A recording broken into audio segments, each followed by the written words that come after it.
Wedding portrait resurfaces after 100 years. And historians pale when they zoom in on the bride. The auction house in Charleston, South Carolina, was clearing out the Whitmore estate when Dr. James Miller noticed the photograph. Listed simply as wedding portrait, circa 1868, it sat among boxes of family papers and tarnished silver, its cracked glass and water-damaged frame suggesting decades of neglect. James, a historian specializing in Reconstruction-era photography, bid $30 for it, more from completeness than genuine interest. For 3 weeks, the photograph languished in his archive at the University of Georgia, scanned and cataloged alongside dozens of similar images. But while preparing a lecture on post-war Southern life, James finally examined it closely. He enlarged the image on his computer screen, studying the couple standing stiffly before a plantation house. The bride appeared young, perhaps 20, with delicate features and dark skin. She was black. The groom was white, significantly older, mid-50s, with a thick beard and cold eyes that stared directly at the camera. An interracial marriage in 1868 South Carolina would have been extraordinary, though not technically illegal in that brief window between war's end and Jim Crow's iron grip. James zoomed in on the bride's face. Her expression was eerily blank, showing none of the nervousness or joy typical in wedding portraits. Her eyes looked past the camera, unfocused, as if she existed somewhere else entirely. Then he noticed her hands. The bride wore white lace gloves, but something about their fit seemed wrong. James enhanced the image, sharpening the resolution, and his stomach dropped.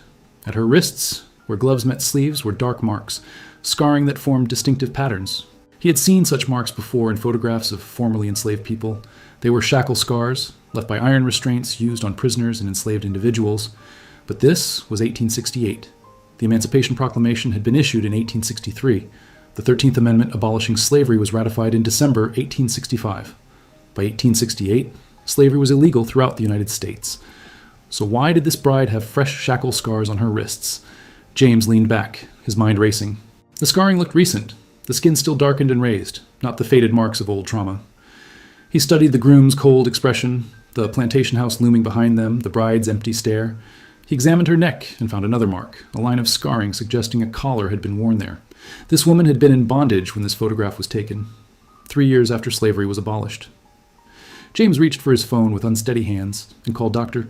Angela Roberts, who specialized in African American history during Reconstruction at Howard University. "Angela," he said, his voice tight, "I need you to look at something. I think you're going to want to sit down first." Angela arrived in Charleston 2 days later, her research assistant Marcus in tow. James had sent high-resolution scans, but she insisted on seeing the original. They met in his university office, the photograph laid out under a magnifying lamp. Angela examined it in silence for several minutes, her expression darkening. "The shackle marks are unmistakable," she said finally. "And look here." She pointed to the bride's neck. "Another mark, a collar." "This woman was being held in bondage when this photograph was taken," Angela said, her voice tight with controlled anger. 3 years after slavery was abolished. Marcus, photographing the portrait from multiple angles, spoke up. "It happened more than people realize. After the war, some former slaveholders in remote areas simply didn't release the people they'd enslaved. They kept them isolated, threatened them, or used legal tricks, fraudulent apprenticeships, debt peonage, or forced marriages to maintain control." "A forced marriage," James said slowly. "That's what this is. He married her to make it look legitimate, to have legal paperwork, saying she was his wife, not his prisoner." Angela nodded grimly. Married women had almost no legal rights in that era. They were essentially property of their husbands. For a black woman married to a white man in the South during Reconstruction, with no family or community to protect her, she would have been completely trapped. "We need to find out who they were," Marcus said. "The photograph came from the Whitmore estate. Let's start there." James pulled up auction records. The estate belonged to Catherine Whitmore, who died at 93 last year. The family owned Whitmore Plantation in Beaufort County from before the Revolution until it was sold in 1932. "Beaufort County," Angela repeated. "Coastal, very isolated during Reconstruction. Federal troops concentrated in cities, Charleston, Columbia. Rural areas were largely left to their own devices." She turned back to the photograph. "This house? Can we identify it?" Marcus was already searching. "Here, Historical Registry of Plantation Houses in Beaufort County.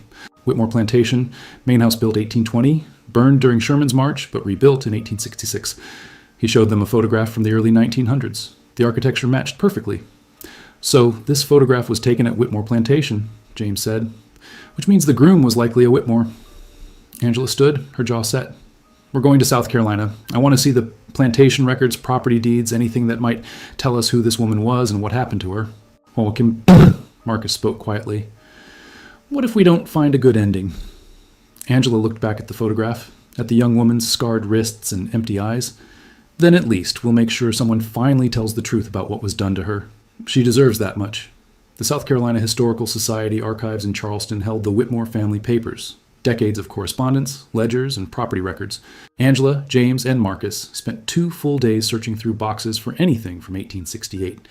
Plantation records were meticulous before the war, listing every enslaved person by name, age, and value. After 1865, records became sparse and vague.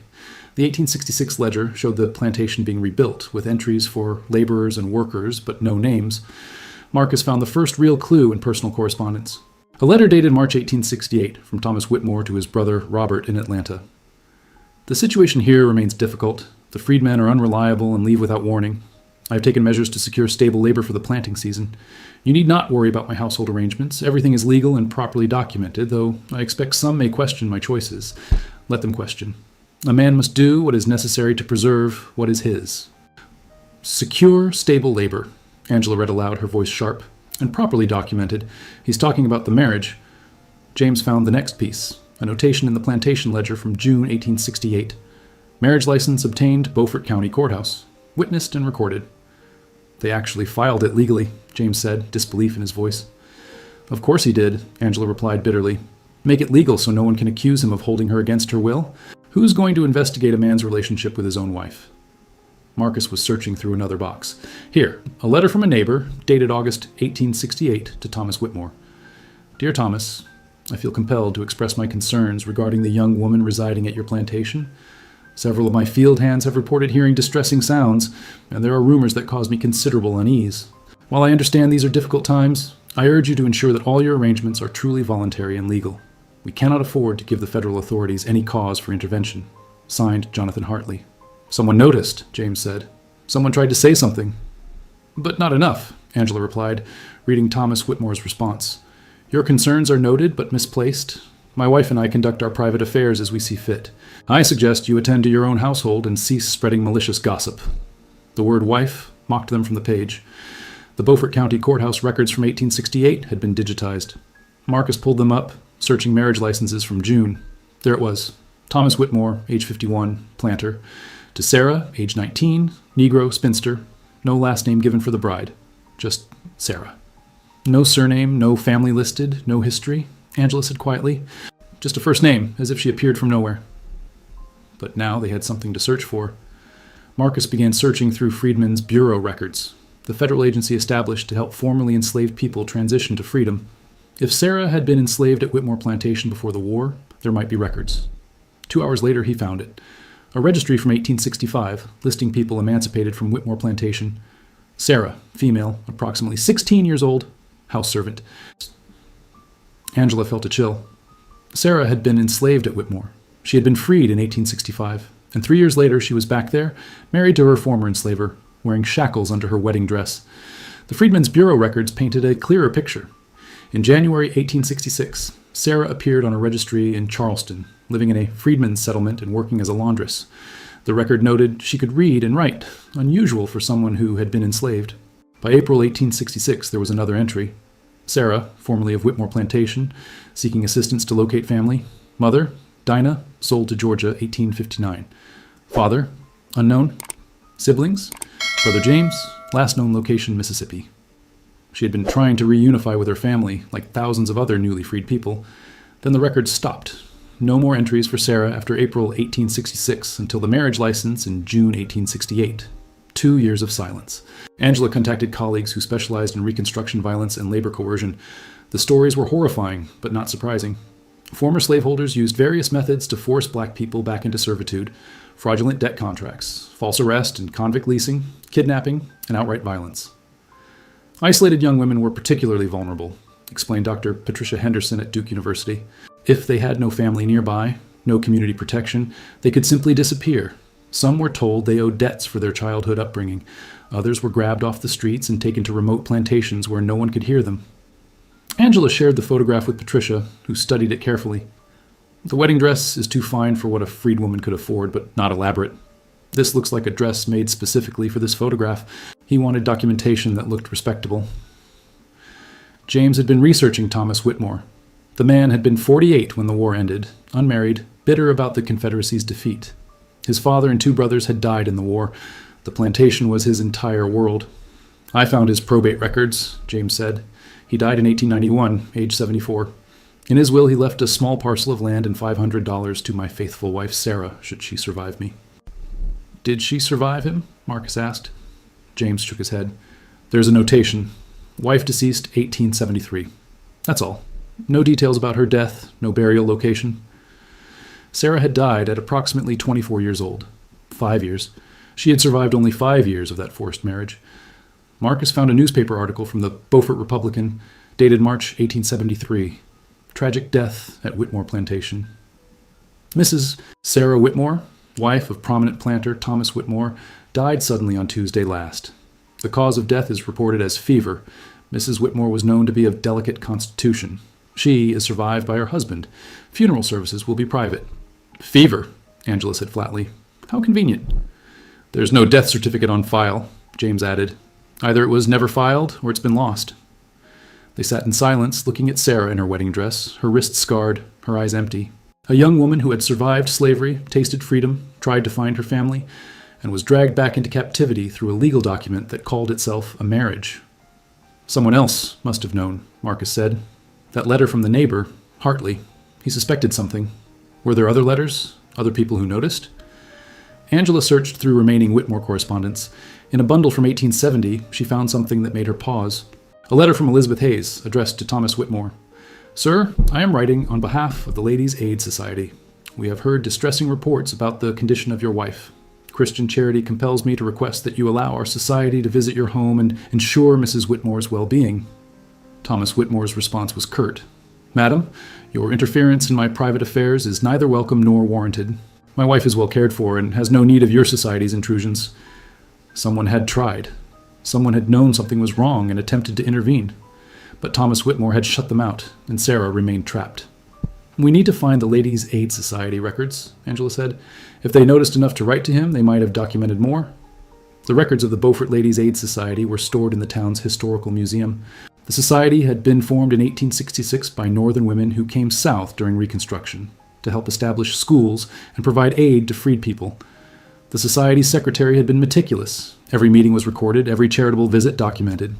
Angela found the first mention of Sarah in minutes from January 1870.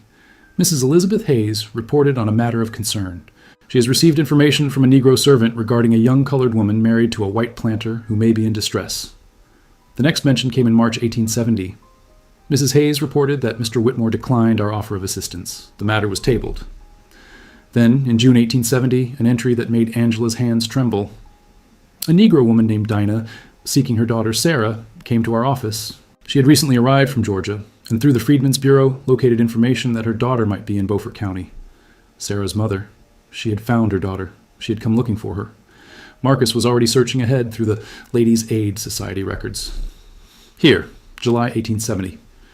Mrs. Hayes reports that Dina, the Negro woman seeking her daughter, was turned away from Whitmore Plantation by Mr. Whitmore himself. She was told that his wife desired no contact with her former life, and that Dina should not return. Dina came to our office in great distress, insisting her daughter would never refuse to see her. "He wouldn't let her mother see her," James said, his voice hollow. "Her mother came all the way from Georgia, and he wouldn't even let them speak." Angela kept reading. The entries continued through 1870 and into 1871, documenting the Society's increasingly desperate attempts to help. They tried contacting the Freedmen's Bureau, but were told Sarah was legally married, and the Bureau had no authority over marital matters. They tried the local sheriff, who laughed and said a man's wife was his own business.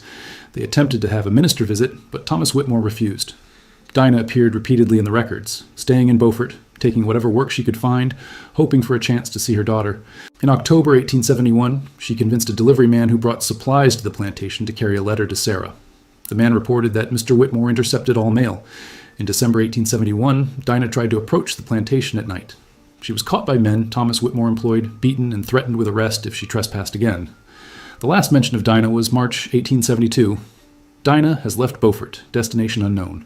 She came to our office before departing and expressed her belief that her daughter is being held against her will, but she has no means to help and fears for her own safety. She wept and said she had survived slavery only to lose her daughter to something worse. Angela closed the record book, Unable to continue, Sarah had been trapped. Her mother had been right there, so close, and Thomas Whitmore had kept them apart until Dinah was finally forced to give up and leave. Oh, what about 1873? Marcus asked quietly. The year Sarah died? Angela opened the next volume. In March 1873, there was a brief entry. News reached us of the death of Mrs. Sarah Whitmore.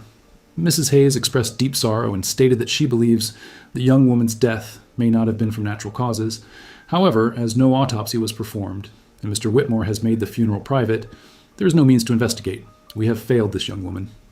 That was all. Sarah had died, and even the women who had tried to help her could do nothing but record their sorrow. We need to find out if Dinah ever learned what happened to her daughter, Angela said, and we need to find where Sarah was buried. Tracking Dinah proved challenging. Marcus started with a Freedmen's Bureau registry from June 1870. The entry listed her as Dinah, approximately 43 years old, formerly enslaved in Georgia, literate, seeking family. The registry noted where she had come from.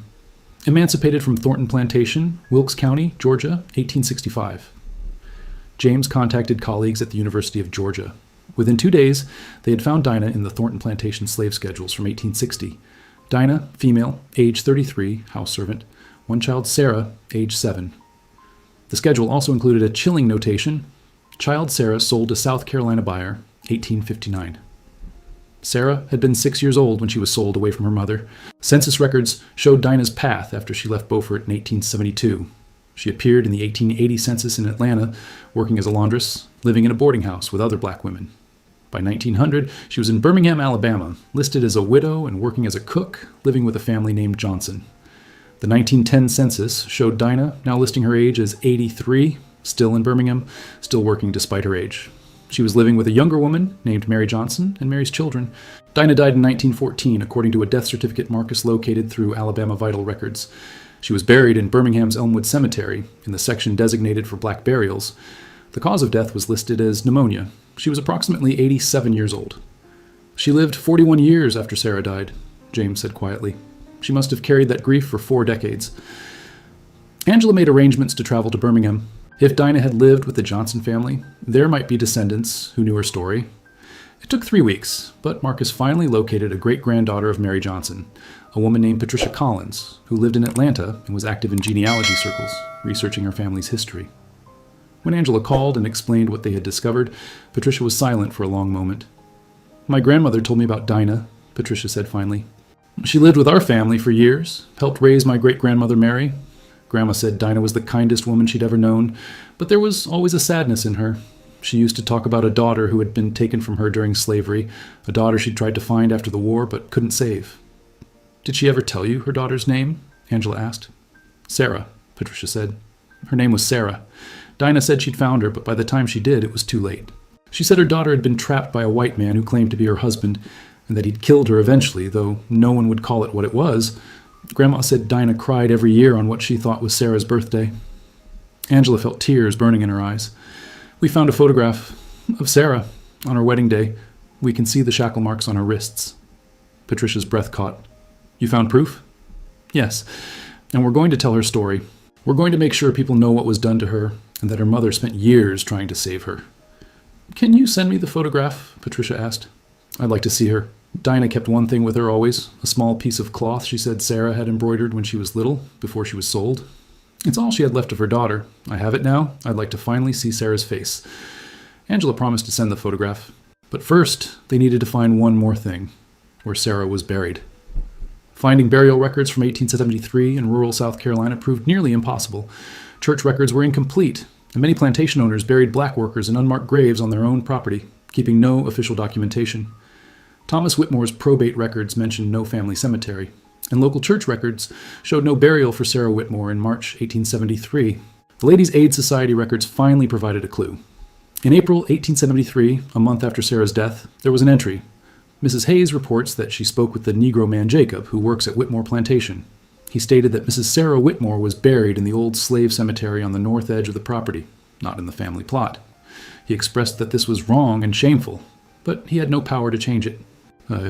He buried her in the slave cemetery, Marcus said, anger in his voice. Even in death, he wouldn't acknowledge her as his wife. The old Whitmore Plantation property had changed hands multiple times since 1932. The main house had burned in the 1950s, and the land had been subdivided.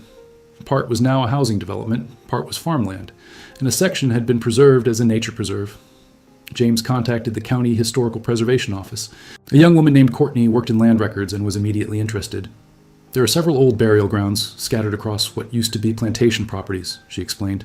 Many are overgrown and forgotten, but we've been working on documenting and protecting them. Let me see if I can locate where the Whitmore Slave Cemetery would have been. It took 2 days of comparing old property maps with modern surveys, but Courtney finally identified the location, a half-acre plot on what was now part of the nature preserve near a creek surrounded by live oak trees. No one's maintained it in decades, Courtney said. It's probably completely overgrown, but if you want to visit, I can arrange access. Angela, James, and Marcus drove out to the preserve on a humid morning in May. Courtney met them at the entrance and led them down an overgrown trail. The cemetery was exactly as she had described, completely overgrown, the ground covered with decades of fallen leaves and tangled undergrowth. There were no visible headstones, though several low mounds suggested grave sites. Live oaks formed a canopy overhead, their branches draped with Spanish moss. Most of these graves are unmarked, Courtney said quietly. Enslaved people and their descendants were rarely given proper markers. We know this is a cemetery because it shows up on maps, but we don't know who's buried where. Angela knelt, brushing away leaves from one of the mounds. There was nothing, no stone, no marker, no indication of who lay beneath the earth. Sarah's here somewhere, she said, along with who knows how many others. They spent an hour documenting the site, photographing it, marking the location with GPS. As they prepared to leave, Angela noticed a single oak sapling growing from one of the grave mounds, its leaves bright green in filtered sunlight. Life continuing, she said softly. Back in Charleston, they compiled everything they had learned. The photograph of Sarah in her wedding dress, the scars on her wrists, the marriage license that had legalized her captivity, the records of her mother's desperate attempts to save her, the testimony of the Ladies' Aid Society, and the location of her unmarked grave. Angela suggested what they should do next. We need to tell this story publicly, not just in academic journals where only other historians will see it. We need to write this for everyone, for Patricia and her family who carry Dina's memory, for the descendants of everyone buried in that forgotten cemetery, for anyone who needs to understand that slavery didn't end cleanly in 1865. James nodded. And we need to do something about that cemetery. Get it properly marked and maintained. Make sure people know what happened there. Marcus was already drafting a press release. The photograph is going to shock people. That's good. They need to be shocked. They need to see Sarah's face and her scarred wrists and understand what was done to her under the cover of legality. They worked through the night, preparing an article for publication, reaching out to journalists, contacting descendants, planning a memorial service at the cemetery. The article appeared first in the Journal of Southern History, with a companion piece in the Atlanta Journal-Constitution. The headline was stark. Wedding photo reveals illegal enslavement after abolition. Historian uncovers forced marriage used to hide captivity. The photograph of Sarah accompanied both articles, her young face, her empty eyes, and a close-up showing the shackle scars on her wrists. The response was immediate and overwhelming. The story was picked up by national news outlets, shared thousands of times on social media, and sparked intense discussions about the violence of Reconstruction and the long shadow of slavery.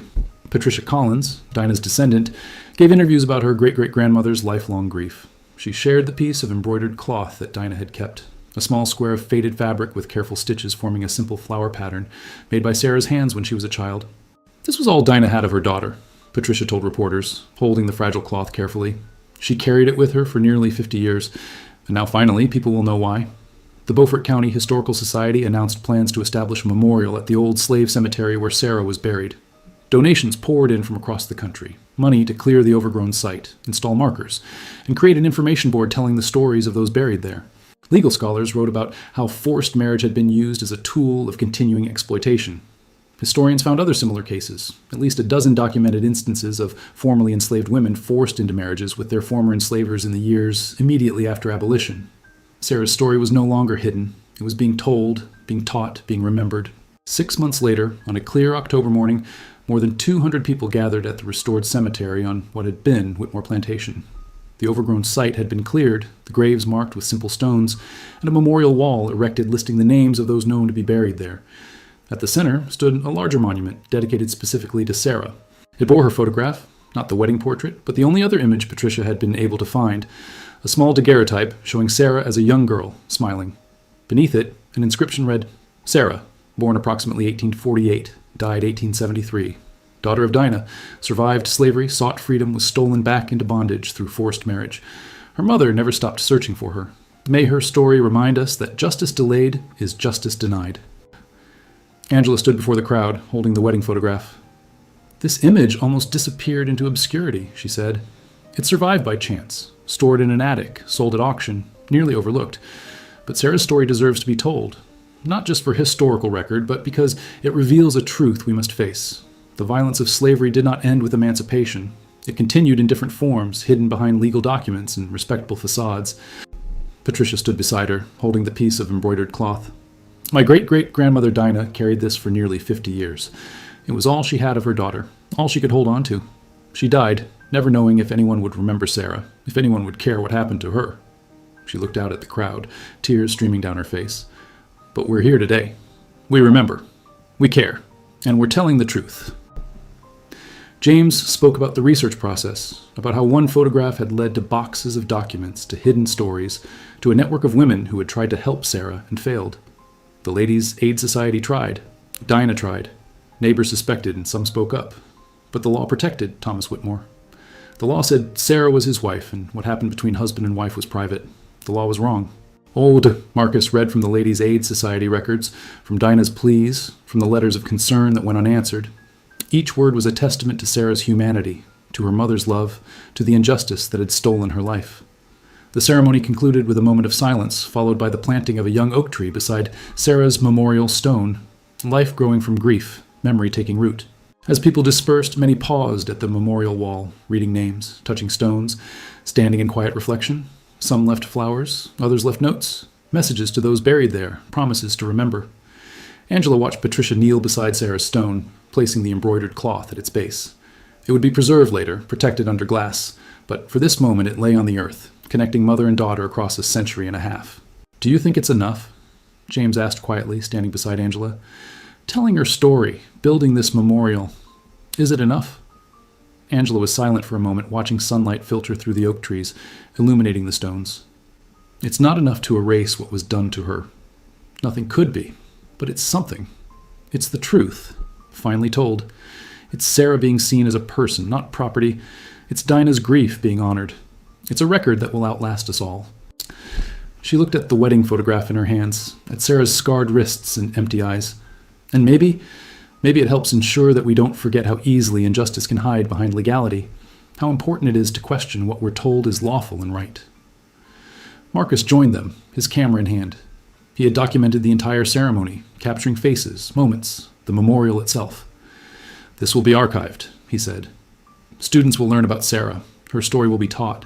That photograph that almost disappeared, it's going to educate people for generations. The three historians stood together looking at the memorial they had helped create.